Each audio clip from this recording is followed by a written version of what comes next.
Bienvenidos y bienvenidas al Taller del Cambio, un lugar para pensarte, sentirte y escoger el cambio que mereces. Mi nombre es Tairin Murillo. Hola, bienvenidos. Mi nombre es Priscila Murillo y hoy estaremos hablando de una herida más, la herida del rechazo. ¿Cuáles son sus características? ¿Cómo se ve un adulto con esta herida? ¿Y cómo podemos como adultos hacer un cambio? María fue una paciente que recibí y María llegó con su motivo de consulta era que ella le costaba mucho vincularse y tener relaciones estables. Y su deseo era poder casarse, pero por alguna razón sus relaciones nunca prosperaban. Cuando empezamos a conversar en consulta su historia y yo le pregunté cómo había sido el embarazo de su mamá y cómo fue ella percibida, cómo se autopercibía de niña, ella me decía que en realidad lo que sabía era lo que le habían contado y que la mamá quedó embarazada siendo adolescente y cuando recibió la noticia para ella fue como un balde de agua. Ella no tenía una relación formal con nadie, sino que salía ocasionalmente con un muchacho que no era el novio de ella. Y de esa relación ella queda embarazada. Cuando esta mujer se da cuenta que está embarazada, se arma de valor para decirle al muchacho que está esperando un bebé y que qué van a hacer. La respuesta del muchacho fue que la verdad es que si ella quería tener el hijo era cosa de ella, pero que él no se podría comprometer con ella ni a casarse, ni a acompañarla en el proceso de embarazo, ni de maternar o parentar de alguna manera a ese niño, y que lo que él podía era darle alguna ayuda económica cuando él pudiera. En su mente, en ese momento, esta futura mamá lo que pensó es que lo mejor que a ella le podría pasar era perder a su hijo. Y al ser una mamá adolescente, tampoco fue bien recibida esa noticia en su casa. La juzgaron de tonta, de irresponsable, de mala mujer y utilizaron otras palabras groseras para referirse a ella. Inconscientemente ella desde ese momento transmitió a esa niña que hoy tiene problemas para relacionarse esa herida de rechazo, porque de alguna manera ella no fue bien recibida. Y ese es como el centro de la herida del abandono. Es cuando usted no está siendo recibido, hay un deseo del sistema, de su familia, de ese progenitor casi siempre del mismo género, en el caso de mujeres la mamá y en el caso de los hombres papá, transmite a través de ese rechazo, esa misma herida al bebé. Y esta herida a veces no es como que la persona desde el inicio conscientemente quiso rechazar al bebé o que no lo quiere o que después de haber pasado esta crisis no se haya deseado el niño, sino que esa emoción es tan fuerte que el niño la percibe y la hace suya y se vuelve una realidad. De hecho es una de las primeras heridas, la primera herida que se forma porque ni siquiera el niño ha nacido, a veces se tiene meses y ya el niño puede percibir esas emociones que la madre o que la familia siente. Sí, es muy interesante esta historia que acaba de contar Tairin porque el ser madre y construir un bebé dentro de nuestro vientre es una tarea muy difícil desde el hecho que hay muchos cambios hormonales y un montón de cosas más. Yo hoy les voy a contar otra historia porque a mí me encanta contar mi vida y yo sé que esta historia que les voy a contar puede ser, tal vez usted se sienta identificado o identificada y también crear un poco de conciencia sobre este tema y ver las repercusiones en lo que les voy a contar.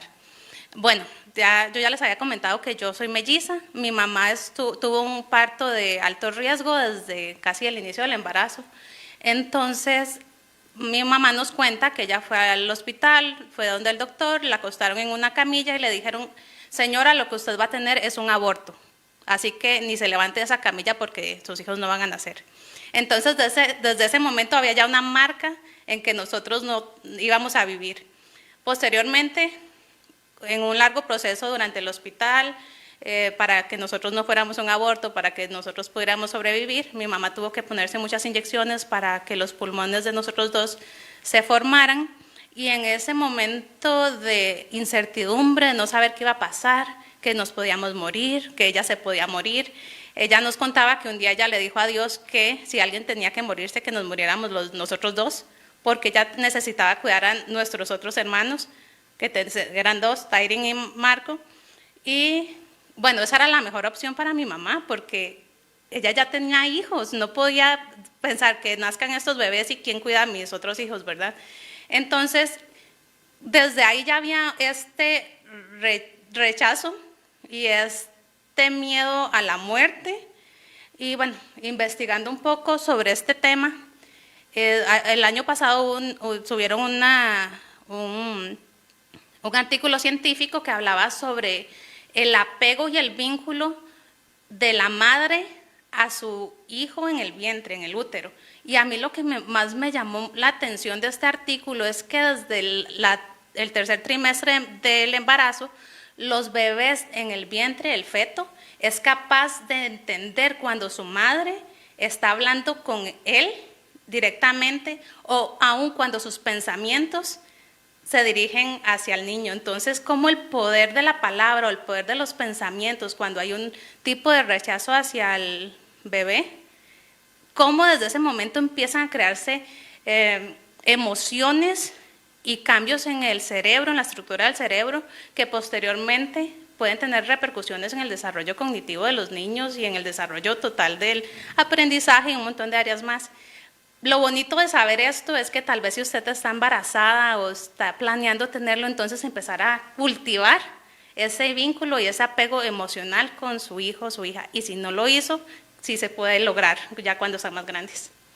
Normalmente cuando a uno le dicen, no sé, recuerde algo de su niñez o el recuerdo más feliz, los recuerdos no suelen ser de las primeras etapas de la vida, mucho menos del embarazo. Pero ahora sabemos que nosotros desde que estamos en el vientre de la madre construimos una memoria emocional. Y las memorias emocionales se anclan en el cerebro tan fuerte que son la base para tomar decisiones en el futuro. Muchos adultos están anclados a traumas, a situaciones que vivieron como violentas o como invasivas en la niñez, y ese recuerdo emocional es el que dirige las decisiones que nosotros tomamos. Por eso es importante recordar estas historias y de pronto ahora que hablemos de cómo se ve un adulto, cómo se ve un niño con herida de rechazo, identificar esos síntomas y decidir en el presente, desde este adulto que ahora somos, cómo podemos mejorar esas relaciones. Las emociones son demasiado importantes porque aunque nosotros creemos que somos racionales, nuestro primer filtro es el emocional. Y lamentablemente es tan rápido ese cambio de la emoción a la razón que muchas veces lo que hacemos es justificar a través de pensamientos lo que estamos sintiendo y nuestras decisiones. Y esa es la valía de trabajar estas heridas de la infancia para que nosotros dejemos de actuar en piloto automático y podamos tomar decisiones bien pensadas en base a lo que nos conviene y en base a lo que queremos.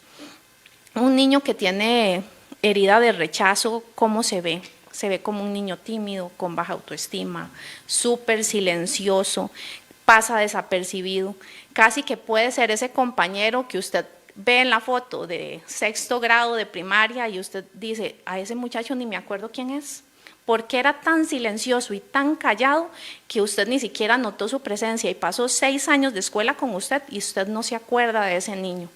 Es el niño que se sienta en una esquina, que evita los problemas, que nunca participa, porque siempre está evitando recibir rechazo, y para no recibir rechazo no me expongo a ninguna situación que pueda ocasionar que alguien me califique mal o que haga un comentario negativo de mí, y la base es que yo no soy querible y yo no tengo derecho a ocupar un espacio. Hasta eso, el hecho de ocupar un espacio físico, esas personas ocupan poquísimo espacio. Y de verdad que son tan silenciosas y pasan tan desapercibidas que a veces nosotros tenemos que hacer ese esfuerzo de verlos y de integrarlos, los que estamos afuera y tenemos este conocimiento.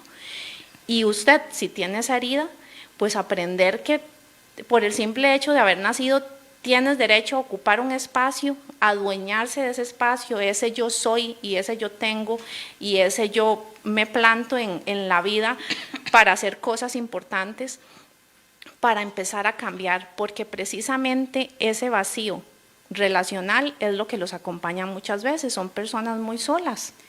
Sí, y algo que uno puede hacer con los niños y, bueno, con la niñez, es tomarse el tiempo de escuchar a los niños y ponerse en una posición en donde usted le vea la carita, los ojitos a su hijo, su hija, sus sobrinos y en realmente prestar atención a lo que ellos quieren decir. Muchas veces por el afán del diario vivir, de el correteo del trabajo, el correteo de los quehaceres del hogar, muchas veces aislamos a los niños directamente con pantallas, con celulares y no se les presta atención realmente a los sentimientos que ocurren con los niños de la casa. Por eso yo siempre les digo a los papás y de los niños que yo atiendo, es que realmente se tomen el tiempo de escuchar y de ver a los ojos. Eso crea una conexión y un vínculo. Cuando hablamos de vínculo, a veces yo me pongo a pensar, hay familiares míos que yo yo sé que son mi familia, pero yo nunca he tenido esta relación de convivir. Y cuando crecemos, a veces uno espera que las personas estén cerca de uno, o tal vez ciertos familiares que uno esté cerca de ellos, pero si no se crea este vínculo, este afecto, el apego con los niños desde que van creciendo, entonces no podemos esperar que cuando sean adolescentes quieran estar con nosotros, ¿verdad? Entonces esa parte también es importante y tal vez Tyrin pueda hablar un poco más de la adolescencia, que ya hemos trabajado con niños en esa área, y con muchachos, perdón. Y es muy rico trabajar con ellos porque uno se da cuenta que realmente ellos necesitan la parte de socializar y sentirse que pertenecen a un lugar. Uh-huh. En el tema de adolescencia y cuando hay esta herida de rechazo, el tema es que uno en base a estas heridas desarrolla una identidad y el niño que tiene una herida de rechazo o el adolescente o adulto que tiene una herida de rechazo desarrolla una identidad en que la premisa es yo no soy querible, no soy atractivo, no soy interesante, no tengo derecho a ocupar lugar y obviamente si eso se arrastra a etapas futuras, pues el tema se empieza a hacer un poco más grande. Nosotras tuvimos una experiencia con una asociación de mujeres con la que hemos trabajado, que se llama AGEMA.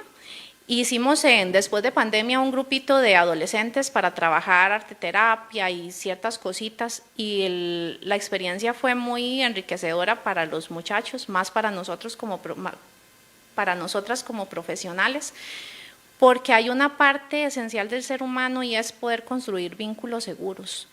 En todas las heridas de la infancia hay una premisa y es que mis necesidades no fueron satisfechas de la mejor forma y yo veo el mundo con unos lentes donde el mundo a mí me resulta amenazante, me resulta peligroso y me resulta amenazante, peligroso y tal vez inseguro.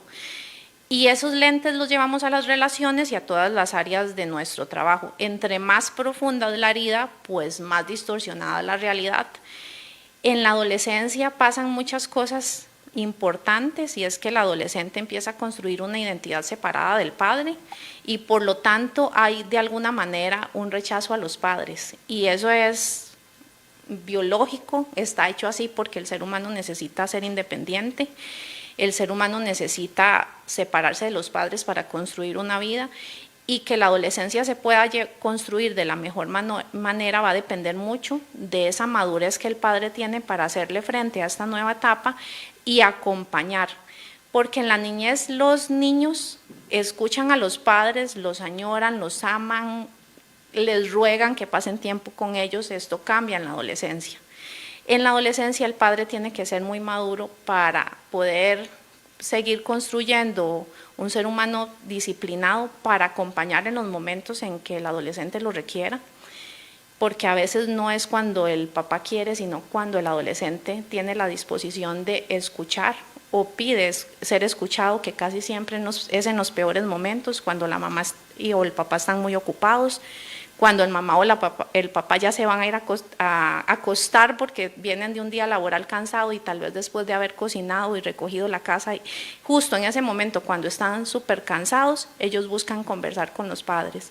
Y si el padre no aprende a escuchar sin juzgar, va creando un abismo más grande entre ellos, entre la relación de ellos. Algo importante de lo que decía Priscila del apego, el apego seguro que se construye desde que se está en el vientre de la madre, es que uno de los lenguajes del amor, que es el contacto físico, es nuestro primer lenguaje del amor. Nosotros llegamos a la adultez y a veces decimos, no, es que a mí no me gustan los abrazos o a mí lo que me gusta, mi lenguaje del amor es actos de servicio porque yo demuestro mi amor haciendo cosas por los demás. Pero la realidad es que nuestro primer lenguaje del amor es el contacto físico y los niños que tienen contacto físico desarrollan más fácilmente un apego seguro. Y ese contacto físico nosotros muchas veces lo rechazamos simple y sencillamente porque no fue una necesidad satisfecha. Y al no haber sido satisfecha y no haber podido desarrollar el contacto físico como una forma o una parte importante del apego seguro, creemos que no lo tenemos. Pero los niños, casi que el 100%, añoran abrazos, besos, contacto físico de sus padres. Y cuando los padres vienen de esta historia familiar donde no dan contacto físico y tal vez hasta como el quítese de aquí porque me molesta, no quiero abrazarlo, eso el niño también lo percibe como rechazo. Sí, este tema que habla Tyrin, volviendo al estudio que estaba leyendo, que hablaba de los niños prematuros que los cangurean los papás y que este contacto piel a piel y que cuando el niño escucha el corazón de la mamá o del papá, además de crear el vínculo y además de reducir el cortisol en el bebé y quitarle el estrés al bebé y a la mamá, empieza a crear y a fortalecer el cerebro y a mejorar las áreas auditivas de estos niños que son prematuros. Entonces, imagínense el poder del contacto que tiene el contacto físico, piel a piel, bebé, papá, y iba a decir otra cosa, pero se me olvidó. Bueno, también quería comentar sobre los adolescentes. Si quiere, hable mientras yo me recupero. Bueno, algo importante del apego y del contacto físico es que hay una hormona que produce tranquilidad y paz, y es la oxitocina. La oxitocina es una de las hormonas de la felicidad, y esta hormona se produce con el contacto físico. De hecho, las mujeres que amamantan y pasan yo sé que hay un periodo de adaptación que es bien difícil, pero después de haber pasado ese periodo de adaptación para amamantar, hay un disfrute enorme en el dar pecho, porque precisamente el cerebro libera cantidades increíbles de oxitocina que fortalecen el vínculo entre madre e hijo y que además relajan a la mamá.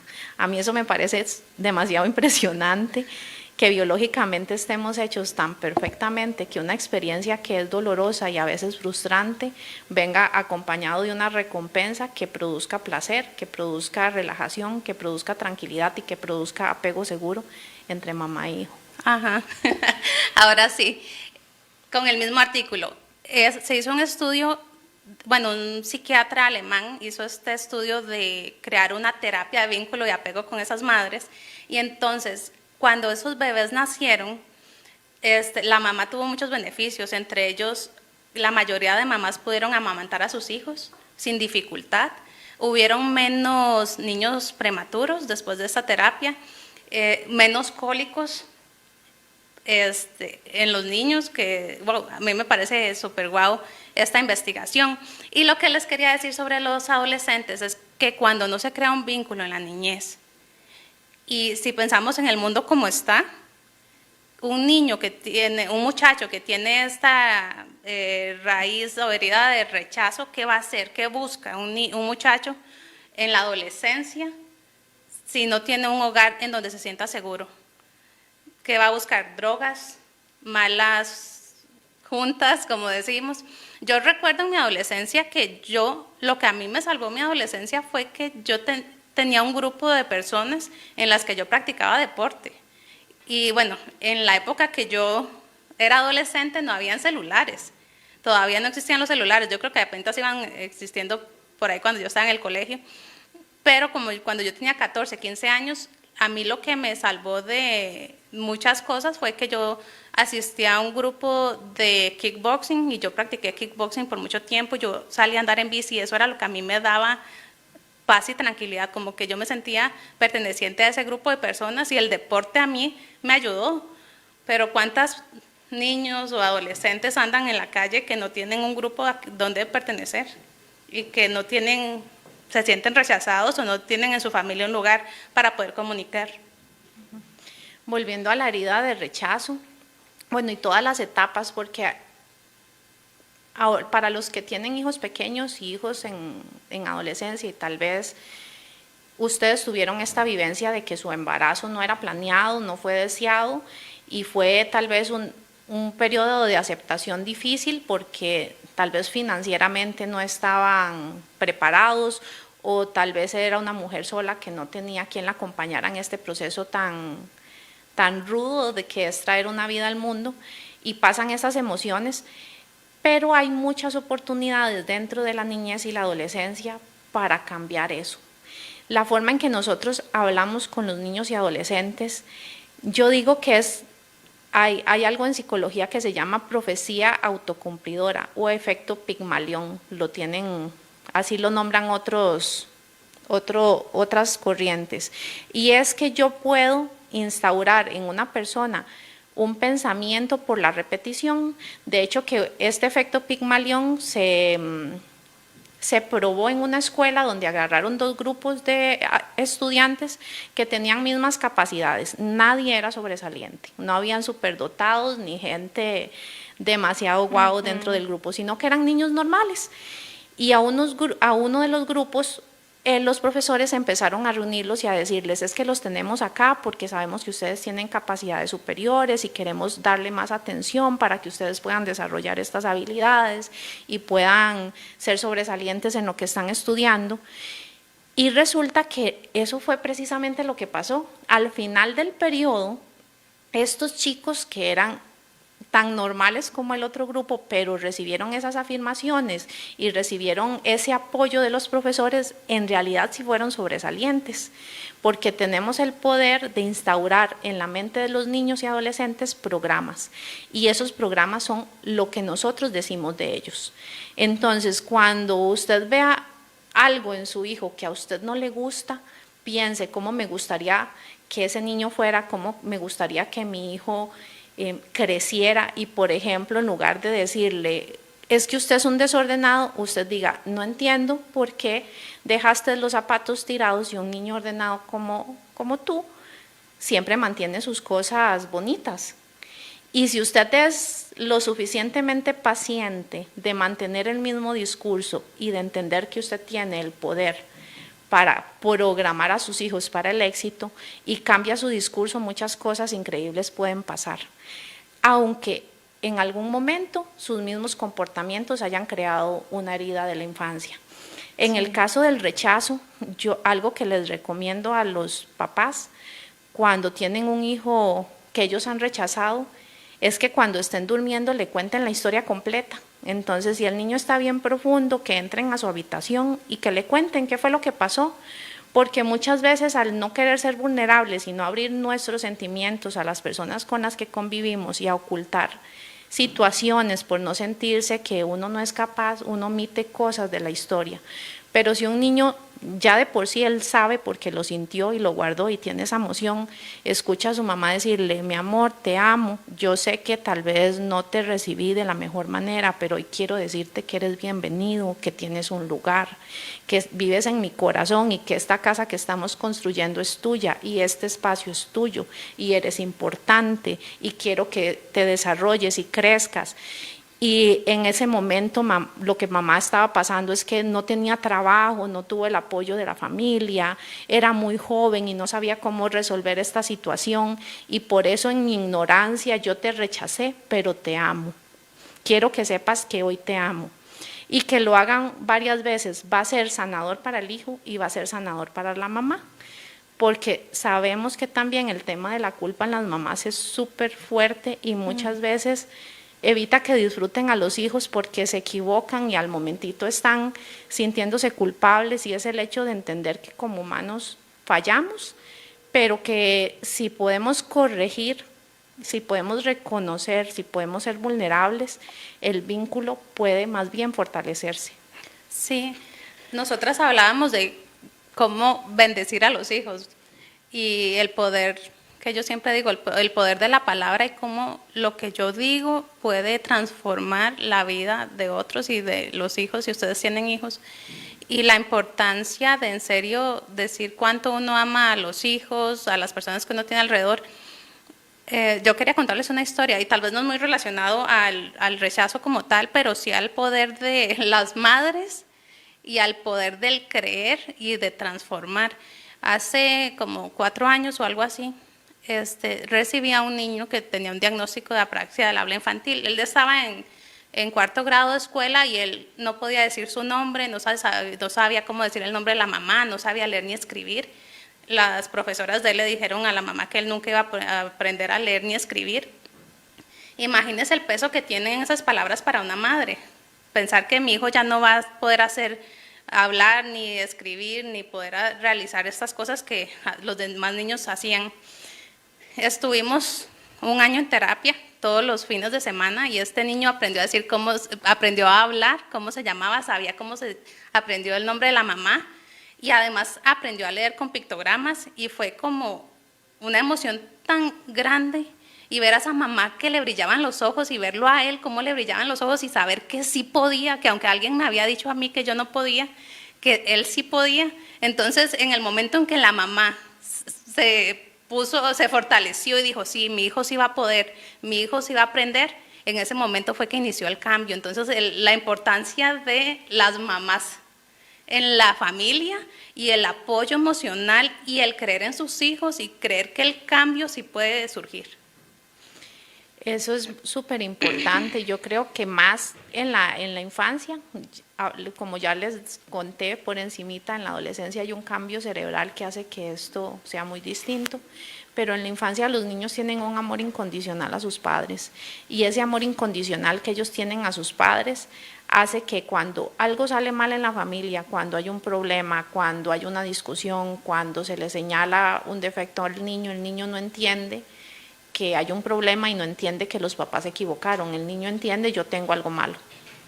Y ese yo tengo algo malo, yo soy el que soy defectuoso, yo soy el que no es querible, se transforma luego en una personalidad que va a traer problemas en las relaciones y en todas las áreas. Y los que tienen hijos en esa edad, o sea, no importa lo que usted haya hecho de aquí para atrás, lo importante es que si usted en este momento puede empezar a hacer pequeños cambios que le generen esa vinculación positiva a su hijo, que el niño sienta que puede contar con usted, que no va a ser juzgado, que usted sea la primera persona en que el niño puede confiar para contarle cualquier problema, pues va a ser una gran diferencia. Ahora, ¿qué pasa cuando somos adultos y ya tenemos esa herida de rechazo?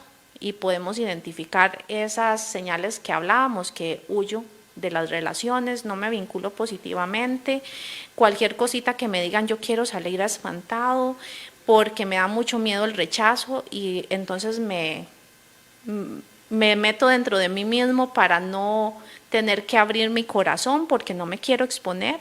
Tengo baja autoestima, no puedo recibir halagos de los demás. Si me dicen algo bueno de mí, yo creo que es mentira. Creo que no tengo derecho a ocupar espacio. He pasado toda mi vida huyendo de todo lo que represente una dificultad, yo huyo. Y si usted dice, sí, puede ser que yo tenga una herida de rechazo y que esta personalidad que yo he desarrollado me ha impedido tener relaciones interpersonales saludables y me ha impedido crecer profesionalmente y me ha impedido relacionarme como persona, ¿cómo hago para cambiar? Primero creo que hay que volver un poco a nuestra parte emocional, y a esa parte emocional, a ese niño interior que fue rechazado y que fue herido y que usted está anclado a esa emoción, tal vez de ese niño de meses o ese niño que ni siquiera había nacido. Y usted hoy como adulto puede hacerse sentir seguro usted mismo. Hágase una carta de bienvenida a su niño interior. Y supongamos que ese niño se llama Abel. Entonces usted le va a escribir: mi querido Abelito, te espero con tantas ansias y deseo tanto que estés aquí porque estoy listo para cubrir esas necesidades, para amarte, cuidarte, protegerte, para defenderte, para salir y hacerle frente a la vida contigo. Porque es importante, y a veces a uno de adulto estas cosas le parecen ridículas. Hay muchos pacientes que yo los he puesto a hacer ejercicio dependiendo de las heridas con un muñeco, de agarrar ese muñequito y chinearlo, cuidarlo, acostarlo, levantarlo. porque nosotros al no haber aprendido, no haber recibido ese cuidado, no sabemos cuidarnos a nosotros mismos, y esa representación a través de un muñeco, a través de una foto, a través de la imaginación de una carta, imaginando ese niño, puede empezar a destruir esos patrones y a que construyamos patrones relacionales mejores. Y la repetición, porque si usted toda la vida ha creído que usted es insignificante y que no tiene derecho de ocupar un espacio, usted tiene que construir con acciones pequeñas todos los días ese espacio. Y específicamente en la herida del rechazo, el tema de ocupar el espacio, de que yo les decía, sienten que no tienen derecho a existir y entonces se encogen, se hacen chiquititos, ocupan el menos espacio. El simple ejercicio de ser consciente y decir, me voy a sentar recto, voy a ocupar espacio, en el caso de los hombres y de mujeres también, a decir, aquí hay un espacio físico que yo puedo ocupar y me voy a dar el derecho de hacerlo, me voy a dar el derecho de ser visto. Voy a empezar a perderle el temor a ser rechazado. Y lo interesante de esto es que al abrirse va a haber mucha gente que va a decir, mira, no sabías que eras tan interesante, no sabías que tenías tanto que aportar, ¿por qué no me dijiste antes que sabías de esto o de aquello? Pero ese miedo al rechazo, es verdad, evita de alguna manera esa confrontación, pero también evita ser aceptados, ser incluidos y empezar a exponerse a situaciones que normalmente huiría. Sí. Bueno, esa técnica de escribir está muy útil. A mí me gusta mucho una técnica que hicimos de programación neurolingüística que a mí me ha funcionado y que yo, por mi forma de ser, creo que a mí me gusta expresar verbalmente lo que yo siento. Si tal vez usted no tiene con quién hablar, tal vez esta técnica le funcione para que haya como esta programación de lo que yo siento y lo que yo quiero, la de tapping. Entonces, por ejemplo, yo me siento que no calzo, la gente me rechaza, me siento aislado, me siento solo. Si quiere me ayuda con cosas, yo voy aquí también. En la primera parte del tapping usted reconoce lo que usted es como usted es ahora. Entonces usted va a decir, me siento solo, me siento aislado, siento que no valgo, siento que no tengo derecho a ocupar espacio, siento que mi vida no vale. Y después acepto que estoy solo, que me siento solo, acepto que me siento rechazado, siento que no tengo derecho a ocupar espacio, acepto que mi sentimiento es que no soy importante, acepto que he vivido huyendo de las cosas. Y en la tercera parte vamos a programar lo nuevo. Yo me preparo para recibir la aceptación de los demás, me preparo y acepto que puedo ocupar espacio y que lo hago. Acepto que soy importante y que soy valioso, que tengo mucho que aportar. Acepto que tengo que exponerme para brillar. Acepto que puedo ocupar espacio, es mi derecho por haber nacido. Y hacerlo esto y repetirlo varias veces puede empezar a generar programaciones distintas. Hoy nos despedimos de este podcast sabiendo que hay una información importante que te puede servir y esperamos que también hayas quedado con herramientas que puedan haber sido valiosas para construir formas distintas de relacionarse, para sanar ese niño interior y para convertirte en esa persona que tienes todo el potencial para brillar. Los esperamos. Los esperamos en nuestro próximo episodio del Taller del Cambio. Si se siente identificado, ojalá que puedas aplicar estas técnicas y si conoces a alguien que este podcast le pueda servir, no se olviden de compartir. Nos vemos.